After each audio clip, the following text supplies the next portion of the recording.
told me this morning my brother Major was coming. I was praying, Lord, let him go after me. Setup for you. That's a setup, all right.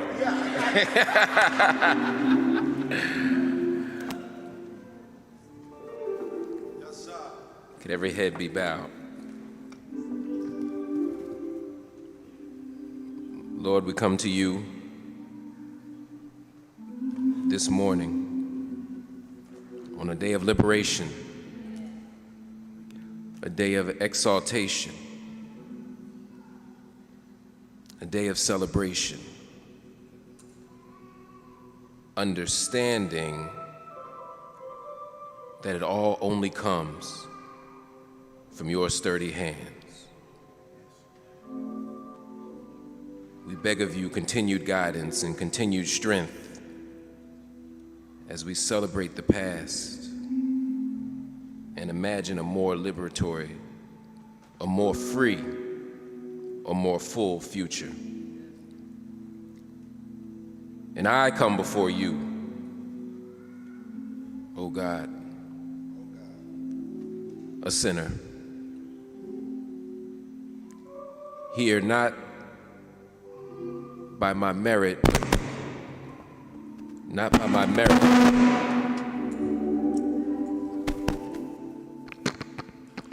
and I come to you, my Lord, as a sinner.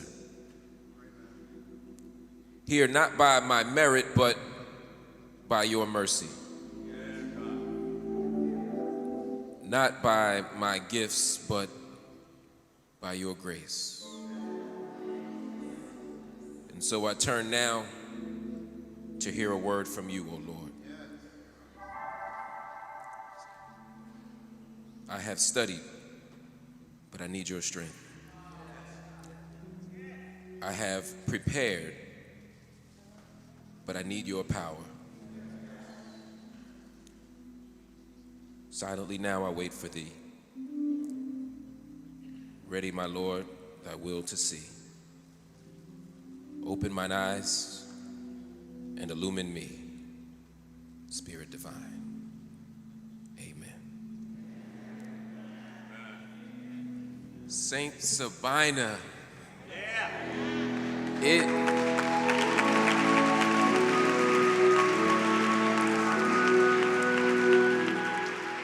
My heart is full already. It is an honor to be invited into this beautiful home, to see the work that is being done every single day in this church, in this community, to get the call from my dear friend and brother to come back. I ain't never been invited back no place before. This is a unique experience for me, amen. I'm already not a preacher, but I usually turn places in a direction that makes them uneasy and uncomfortable, and they don't want me to come back to say nothing else to rile the people up again. But if I was trying to get myself kicked out of a place for being too radical, I came to the wrong place. Lord knows, I came to the wrong place. So on Juneteenth and Father's Day, I said I gotta cut. He's right, I had to get permission to sneak out the house in Philadelphia, and I'm sneaking right back in so that I can spend time with my children on this day, and so that I can also celebrate Juneteenth. But I'm honored to be celebrating Juneteenth this morning with you all. It is a day of celebration.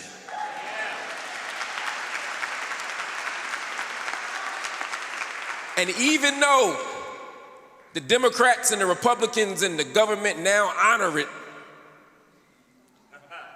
we ain't gonna let them have it. We ain't gonna let them take it over. We ain't gonna let them turn it into Target and Walmart. We ain't gonna let them turn it into McDonald's placemats. This is a day of sacrifice. This is a day of revolutionary love and joy. This is a day of black people turning up the notch and making black people free.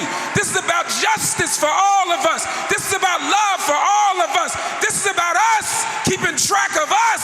It's about us imagining a future that the world didn't see for us, but we saw for ourselves. The devil can't have it. The government can't have it. The White House can't have it. Our enemies can't have it. It is ours.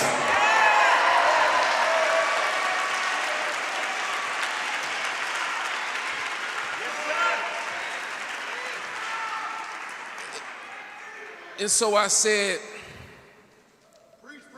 to myself,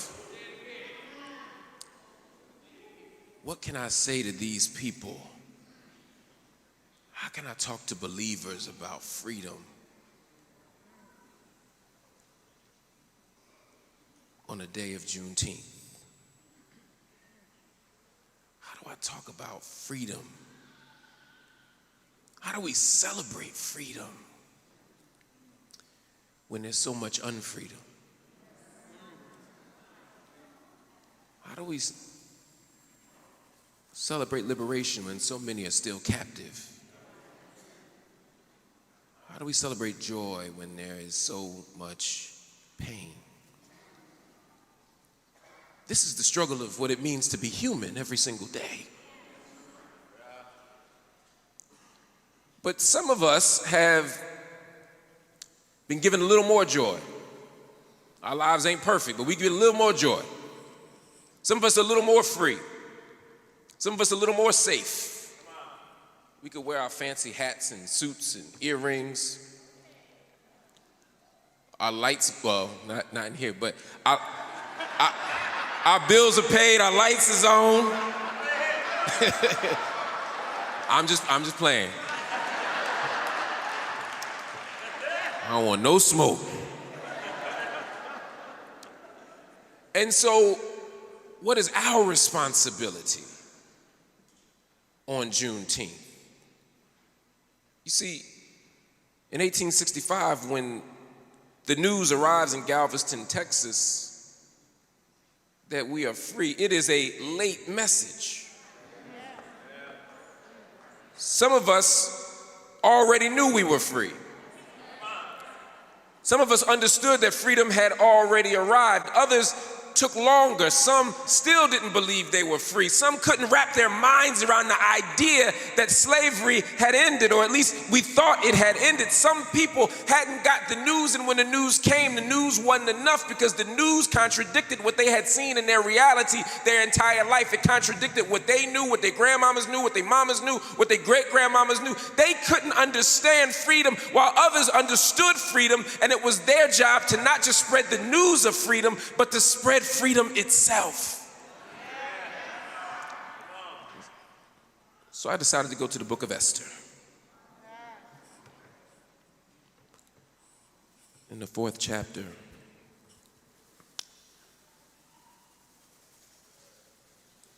in the 13th verse, Mordecai says to Esther, "Do not think that because you are in the king's house, you alone of all the Jews will escape. For if you remain silent at this time, relief and deliverance for the Jews will arise from another place, but you and your father's family will perish. And who knows but that you have come to royal position." Some translations would say that you have arrived in the kingdom for such a time as this. Now, some would say this is a strange scripture to read on a day of freedom. We celebrating freedom, and Dr. Hill over here talking about unfreedom. We talking about liberation and celebrating no longer being captive, and he's talking about people who are held captive, people who have a plot to kill them, people who are ready to die or ready to be plotted upon to die. Why would you read this scripture on this day? Well,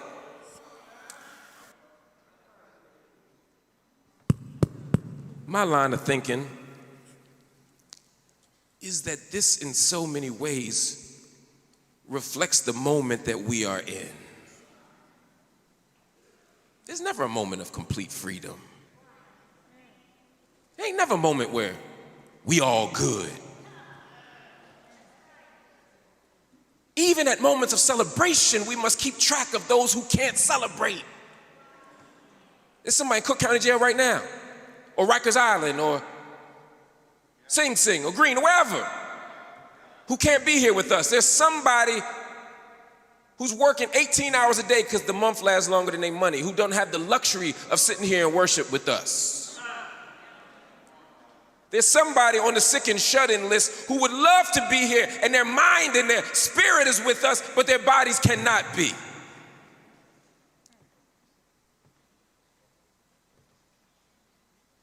Unfreedom is always around. And so when Mordecai, Esther's cousin, comes to her, and maybe I'm a professor also, so I gotta give a little context. So Esther, understand, is the queen. She arrives into the kingdom after replacing Vashti, who had been kicked out of the kingdom. Ahasuerus or Xerxes, or whatever name you want to give the king. He's a bit of a tyrant, as most monarchs are, as most leaders are.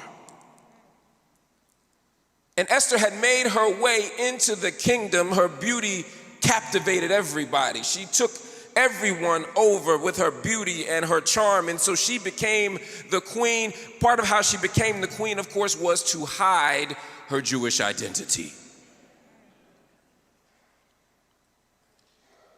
Mordecai advised her that it might be healthy to do so. Just like today, there's so much anti-Jewish sentiment, there's so much hatred and racism and so much stuff going on. Sometimes you got to hide who you are to get into the kingdom. I think some of y'all understand what it means to hide who you are to get into the kingdom, because sometimes the kingdom can't recognize you. Sometimes that job that you want, sometimes that institution that you want to be a part of, sometimes that change you want to make recognizes you, but can't recognize that part of you that they don't realize makes you who you are. What am I saying? I'm saying that sometimes you want the job, but the south side, you got to tuck in a little bit. You gotta hide that west side just a little bit. That way you talk when you on the weekends, you can't say at the job until you get the job. Sometimes you speak the queen's English to the king's taste so you can get into the job, and then when you get in, you can let your cousins in and your aunties in and the people on the block in. Sometimes you like a Trojan horse. You walk up in, they think they getting a nice, cute, light-skinned half Negro, and you get in there, and all of a sudden the ancestors come out, the homeboys come out, the dope boys come out, the people from the block come out, the ex-cons come out. Everybody comes out because you understand that there's something that the kingdom don't recognize that is still valuable.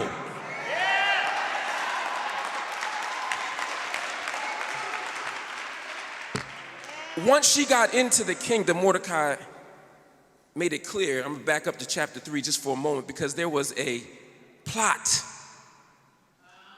to kill and annihilate all the Jews, young and old, women and little children. An edict was issued as law. Why am I saying that? Because in this day, there is also a plot to kill the people. Every single day, there is a plot to kill our babies. It ain't got to be written in ink. It ain't got to be put in an edict. Every single day you walk into our schools and you see a plot to kill our babies. Every time you go into a city and there's lead in the water and the babies can't drink and mothers can't cook and fathers can't live, there is a plot to kill our babies. Every single day, black folk in this congregation die from preventable diseases because we don't have access to food, clothing, and shelter. There is a plot to kill our babies. The richest empire in human history, and people die every single day because they ain't got health care. There is a plot to kill our babies. We dump billions into prison and hundreds into schools. There is a plot to kill our babies. To celebrate Juneteenth is not to ignore the fact that there still remains a set of systems, a set of structures that are designed to kill us. Sometimes Christian folk, you say, well, I'm a believer, I ain't got time to worry about systems. I'm here about faith. I'm here to follow Jesus. But Jesus was critiquing the systems. Jesus was a political prisoner, held captive and killed by the Roman government. Why?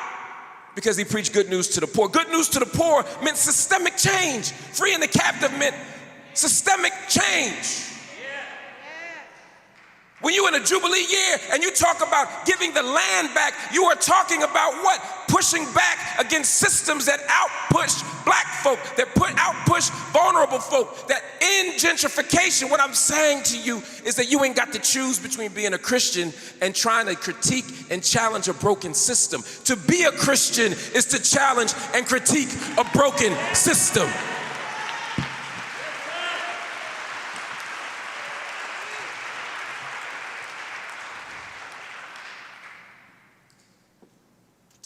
Hatak went back and reported to Esther what Mordecai had said.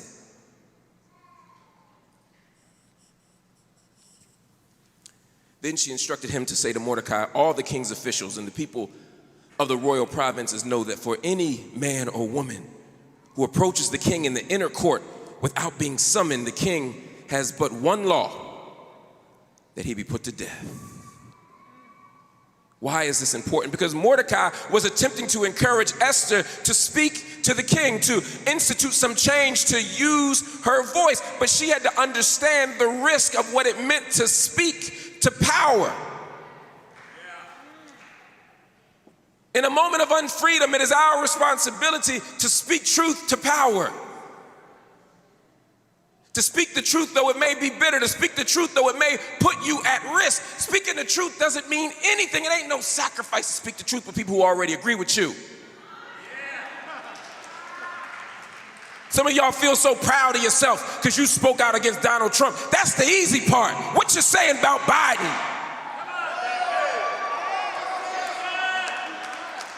Where's your courage now? Everybody hates Trump. That ain't hard. Some of us marched against George Bush's wars and said nothing against Obama's drones.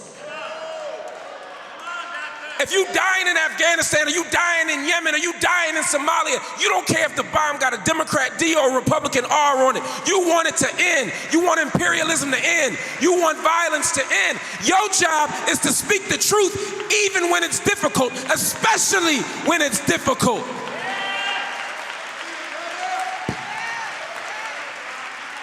That's the stakes. I've been fired from more jobs than I can count. Children don't be like me. I remember I was working at Fox News. I think I told y'all before, I worked at Fox News. And when they finally came to me to let me go, and look, I was playing with house money. Every day I felt like I was getting that. I saved all that money. They said, you can keep your job if you denounce your radical ties. Now, I was like, which one? I wasn't gonna do it, I just wanted to know what they knew. I was like, which one? They said Mumia Abu-Jamal, the political prisoner who I wrote a book with. They said Bill Ayers. All right, he's right here in Chicago, right? Assata Shakur, Jeremiah Wright. The arrogance, first of all, that our open enemies can tell us who our friends can be.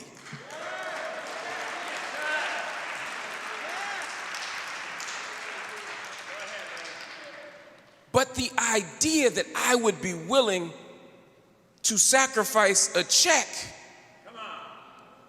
or that I wouldn't be willing to sacrifice a check to throw my people away. Now, I would be more insulted if so many people didn't do that. We sell out, and frankly, family, we sell out so cheap. It don't even cost much. Take a picture in front of the White House, get invited to a party, do the cha-cha slide with a senator, get a fancy title for your business card, and we gone.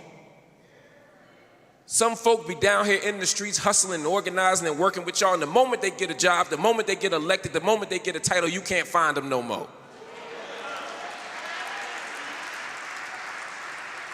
Or they allow our enemies to use them to keep y'all in check. I'll go talk to them, Jim. These are the stakes that we wrestle with every single day. Got fired from CNN too. BET, they've been good so far. Lonzo say nothing about Drake. But when I stood up in solidarity with the Palestinian people in 2018, once again, you see, I love our Jewish brothers and sisters, but I don't love occupation. I don't love oppression no matter who is at the front. I want to defend our Jewish brothers and sisters, and I want to defend our Palestinian brothers and sisters, but I'm not going to pretend that that struggle is even-handed. There's a power dynamic that we got to speak to, and I can't pretend that it doesn't exist. My conscience, my calling, my faith says that I cannot protect enemies. I cannot protect evil. My job is not to sit next to Pharaoh. It's to be part of the people who get liberated.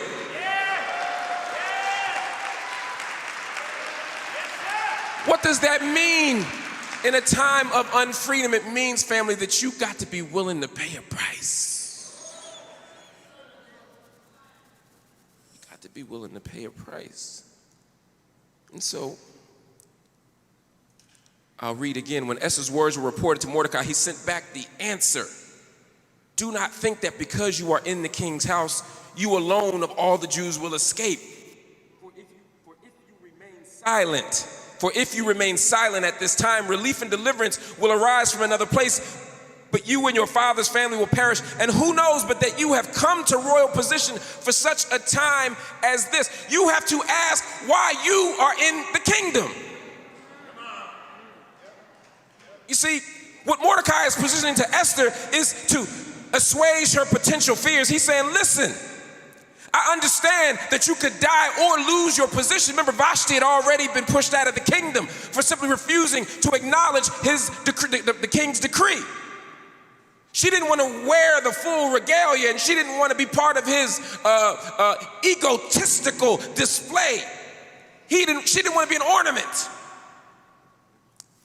So we knew something was at stake if she entered the kingdom and the inner part of the kingdom without permission, and she hadn't been called or summoned for 30 days. And so what Mordecai was attempting to do is say, look, I know you don't want to lose this job, but maybe this is why you got this job.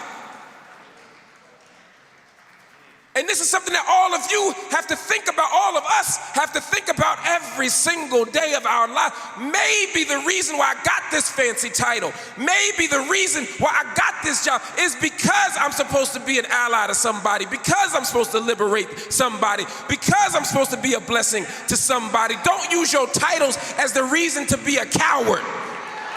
Don't use your degrees as an excuse to do nothing. Walking around here, I'm an EDD, a PhD, a MA, a MSED, a ABCD, EFG, and you're nothing but a mess. You think you good and you're good for nothing.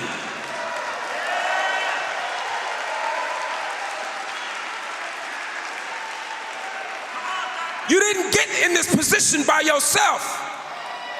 Esther didn't land in the kingdom by herself. Mordecai helped usher her into the kingdom, help her strategize her way into the kingdom. Just like you got into your job, you got into this position because somebody sacrificed for you. Somebody prayed for you. Somebody stayed up all night for you. Somebody didn't get their dream accomplished for you. Somebody did something to stand in the gap to make sure that you are in the kingdom right now. You don't got the luxury to do nothing. You ain't got the opportunity to do nothing because the blessings are too bountiful for you. God put you in this kingdom right now for a time like this.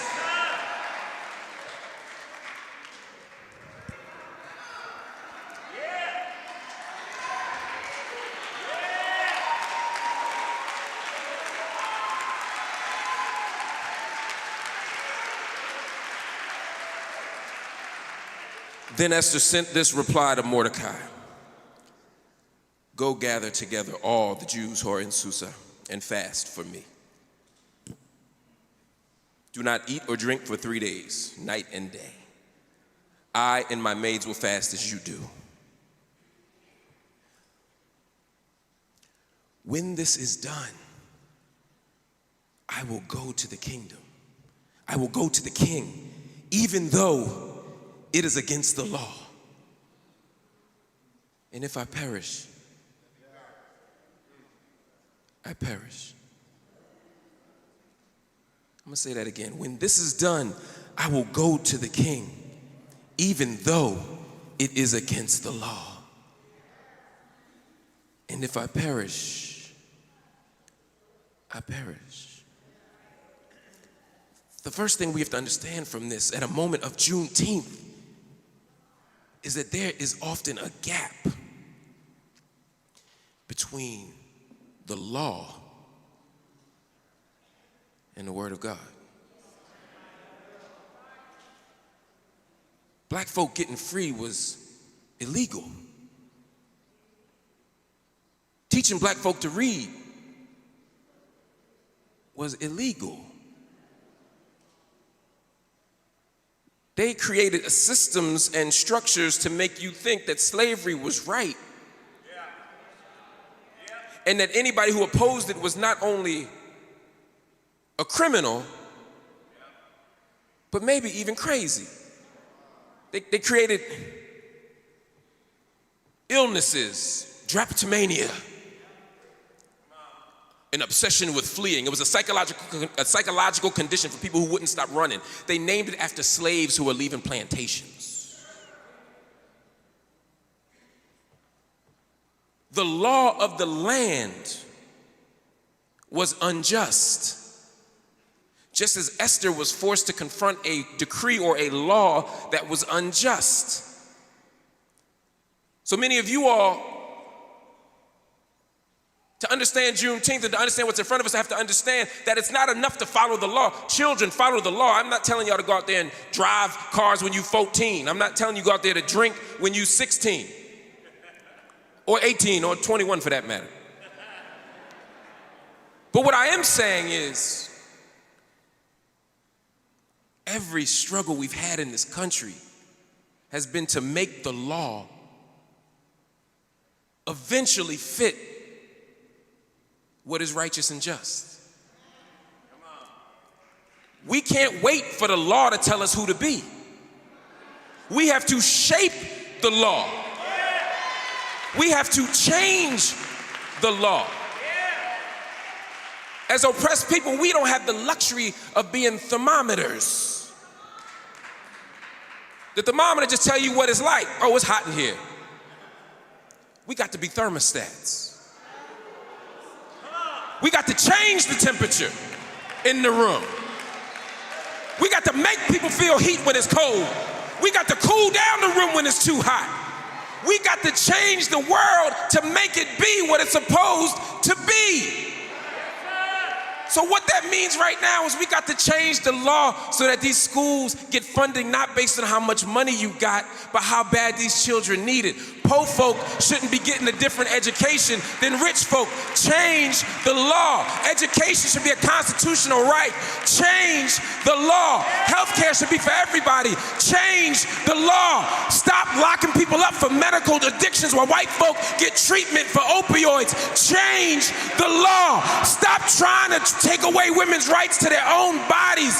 Change the law.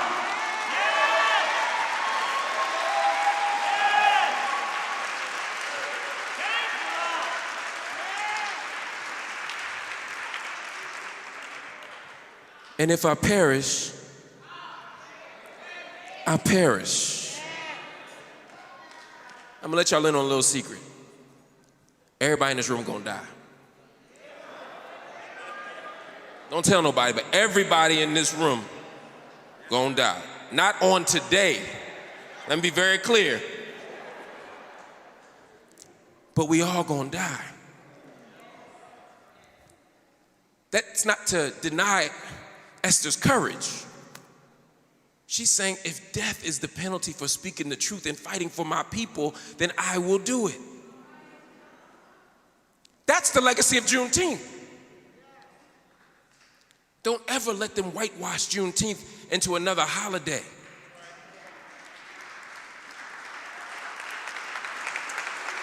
It's not just another holiday. Black holidays, as the kids say, they just hit different. Dr. King Day comes because Dr. King gave his life as a ransom for American democratic possibilities. He had to die. Juneteenth is about people dying for freedom. Our ancestors died for freedom. The laws, the changes, the policies, they are merely co-signed in ink. They are written in the blood of people who are willing to sacrifice, who are willing to die, who are willing to produce a world that they wouldn't even see, but their children or their children's children or their great-great-great-grandchildren would see. Say, thank you, grandmama. Thank you, granny. Thank you, granny. Thank you, granny. Thank you, granny. They gave their life for something they wouldn't even see, but my God, they can see you now. My God, they see you shining. My God, they see you winning. My God, they see you achieving. My God, they see you loving. My God, they see you struggling. My God, they see you fighting. My God. They perish for you to live.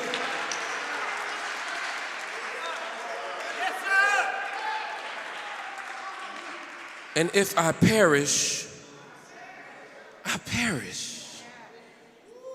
Hey, some of you are saying, but I'm not ready to die. Me neither. I'm not calling on us to all die today. I'm calling on us to have a cause worth dying for.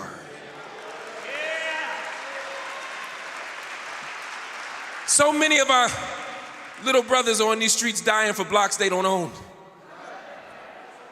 Dying over sets they claim but can't quantify. We are dying for toxic masculinity. We're dying to prove an unhealthy manhood. We have become not enemies to the plot to kill the babies, but we have become executioners of the plot to kill the babies.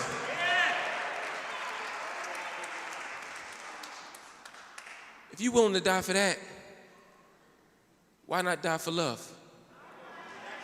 Why not die for justice? Why not die to keep the tradition going that got us free in the first place, but keeps us struggling for thicker forms of freedom? Because you're gonna die anyway. We live in a culture, though, that pretends that we're gonna live forever. Forever young. 60-year-old men wearing jeans down their behind. Now, I'm not one of them people that stigmatize young people for how they dress. Dress how you want, do what you want. I don't think sagging jeans is good for running from the police. It seems functionally troublesome. If I was doing that much crime, I would want to be able to pull up and go. In my backsliding days, I made sure I was out. But our obsession with youth and refusing to die, pretending we never gonna die, stigmatizing death. Oh, that person with cancer is gonna die. Oh, that person with this disease is gonna die. Oh, that elderly person is gonna die. You gonna die. I'm gonna die. It ain't the person with HIV that's gonna die. It's all of us that's gonna die. All of us ain't gonna make it off this planet alive. Life is a terminal illness.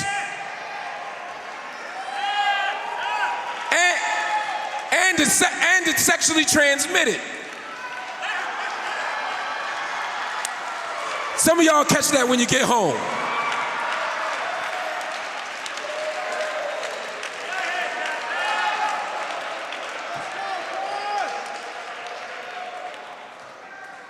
I know y'all ready to go. I'm gonna leave y'all alone. I'm gonna let y'all go home.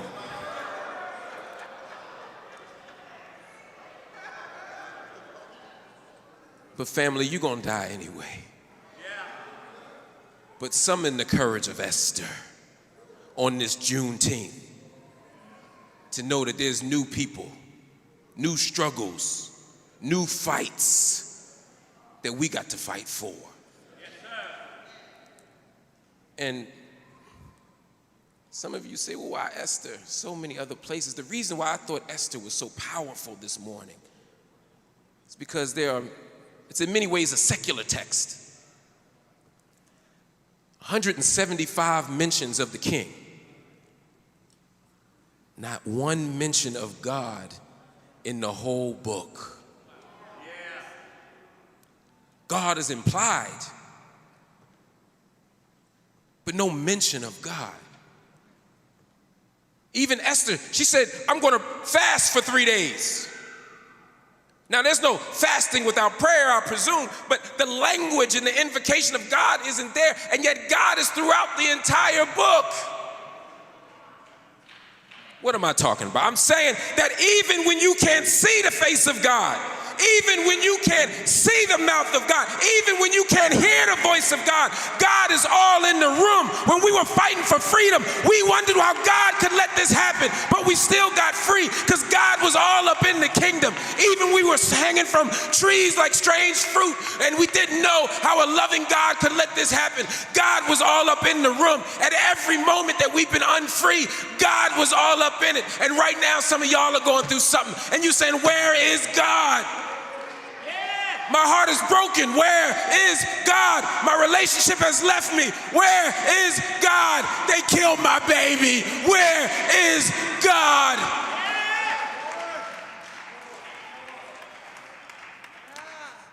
But I'm here to tell you, I promise you, God is here. God is all up in this room. God is all up in this kingdom. Make sure you fast. Make sure you pray. But as the enslaved ancestor said, you ain't just gonna pray, we're gonna pray while running. We're gonna keep fighting. We're gonna keep swinging blows for freedom. We're gonna keep telling the truth. And even when we feel at our lowest, even when we feel at our most heartbroken, even when we feel like God has abandoned us, please understand that you are the children of ancestors who were never forsaken. We were young. We are now old. And yet we have never seen the righteous forsaken. And we never will. But we gotta fight to fight. We're gonna celebrate today, and we're gonna keep fighting tomorrow. No matter what they say. And if we perish, we perish. God bless you.